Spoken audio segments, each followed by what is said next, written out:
Welcome, everyone. This is another segment of Pilar Connects, and today with a very special guest. His name is Perez, and he is the NielsenIQ VP of Sales for Canada and the United States. Thank you for being here, Daniel. No, thank you for inviting me.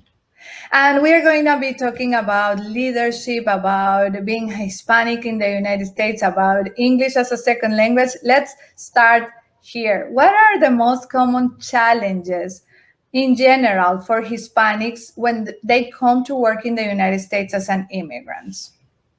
It is very important to understand that you need to make sure that your message comes across. And when we all have maybe a different accent or we speak differently, we need to make sure that whatever we do and say is understood by our counterparts in business. And it depends where you go at the beginning, if you learn English when you were a kid. For example, in your case, you have been here 15 years, right? And you learned English when you were a kid, but you didn't practice it so much. So, how was that transition for you? It was difficult, and I had to accept that even though I learned took many years of English, I even had a chance to go and learn that abroad. I was born and raised in Mexico and went to the UK to learn English. When I came into the business arena, it was very different. So I had to keep learning. So keep learning every day. How you communicate and how things are communicated is important. And actually, you told me a story about going to England to perfect your English. What happened when you got there? It was very interesting. It's a funny story.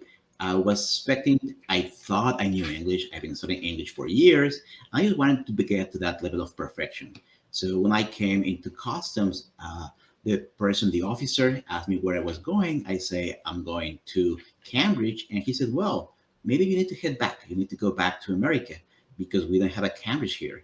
He said, you could go to Cambridge if you want to come here. So that moment I realized that it depends where you are. So English is very important, and pronunciation actually has an impact on how your message is received.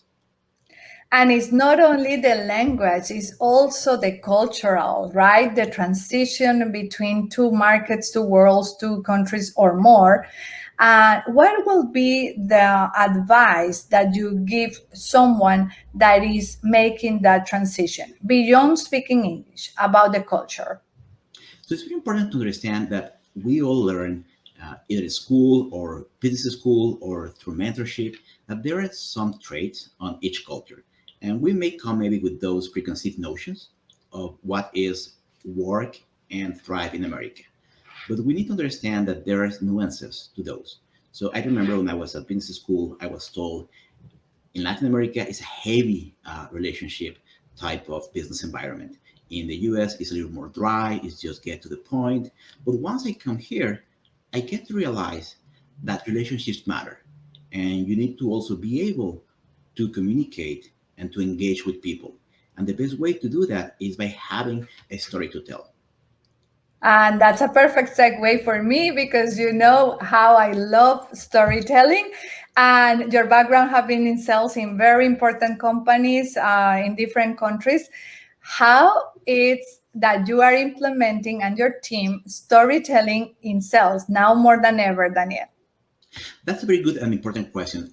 Nowadays, storytelling has become an important piece. So it's not about just closing the deal.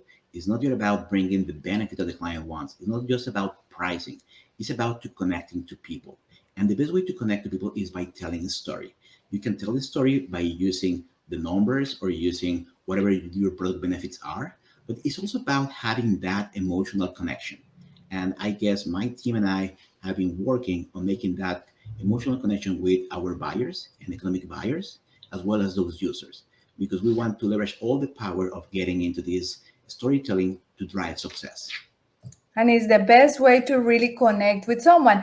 I remember when we first met, I heard you telling a story about climbing the Everest, and I would love to ask you to recap a little bit of that story because at that point, you were not using it for business so much. But Right. now you feel more like, oh, okay, I can use it. You have been more in results, sales, figures, numbers. but somehow the world have changed, just in the same way we have changed our habits of buying and purchasing, right? Correct. Yes. So I wish I had climbed Everest. That was my dream when I was a kid. I was 8 years old and I got sick and I had to stay at home. So my dad got me an encyclopedia. Encyclopedia is like having a tablet with Wikipedia, but in books. Just like you can tell, like I am not a little kid anymore. We are giving so much about our age, but it's okay. Exactly. So at that point in time, I guess my mind started to dream about seeing how the highest place on earth would look like, and how would those persons who were there first, how they were walking to get there. So that was in my mind for several years, and eventually at some point in my life I decided that I wanted to do that. So I went with my best friend, and we did the trek all the way to Kalapatar, which is the best place to actually admire the beauty of the Himalayas.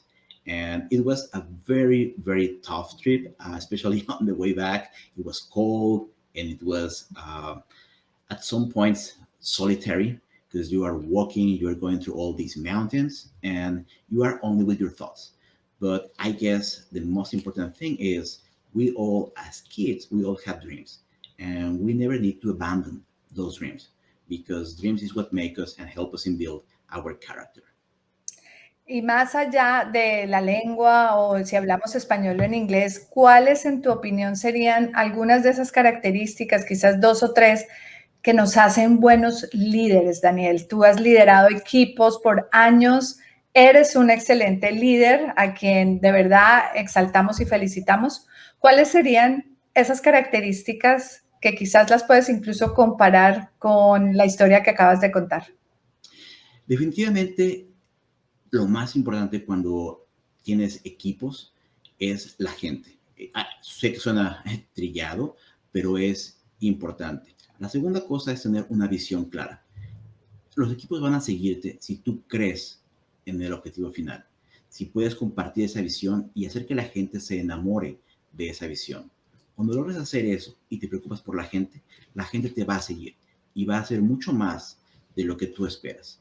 Entonces tienes que aprender a compartir esa visión, y después, ya que el equipo se está moviendo, tienes que aprender a escuchar. Escuchar es fundamental, entender cuáles son sus preocupaciones y servir a este equipo. Tu trabajo como líder es servir para que todos lleguen juntos al final de la montaña. Lo más importante es que todos caminen y se apoyen para poder conseguir esto. And it's about people, about the connection, about listening. And last question, you are leading the Hispanic ERG in your company at NielsenIQ.